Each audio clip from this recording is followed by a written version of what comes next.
En octobre 2015, le lycée Jean Carré à Paris était squatté par approximativement 1300 migrants dans des conditions insalubres.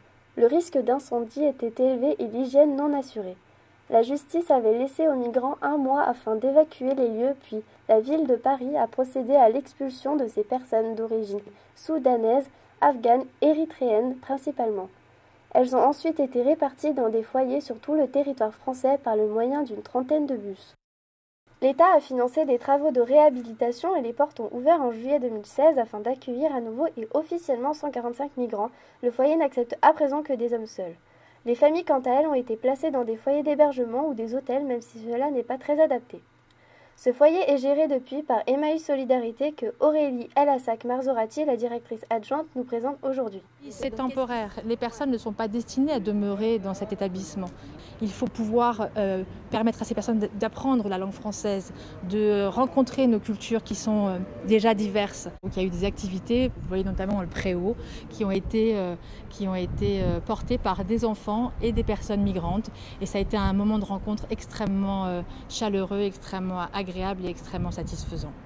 Et il faut aussi que la France puisse aller à la rencontre de ces cultures, des cultures du Soudan, de l'Afghanistan, de la Somalie et de l'Érythrée qui composent les établissements que nous ouvrons aujourd'hui.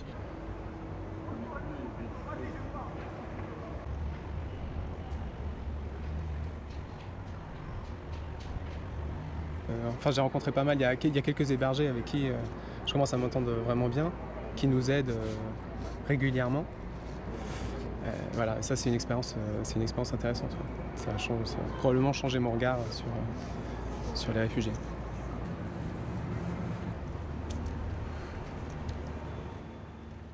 Après, il est important pour Emmaüs Solidarité comme pour les autres associations qui sont financées au titre de l'État de pouvoir avoir des moyens suffisants pour accueillir dignement les personnes qui en ont besoin, les personnes en situation d'exclusion, qu'elles soient migrantes ou non. Grâce à Emmaüs Solidarité et à l'État français, certains migrants ont maintenant un foyer où loger pendant quelques mois dans le but de devenir citoyens français.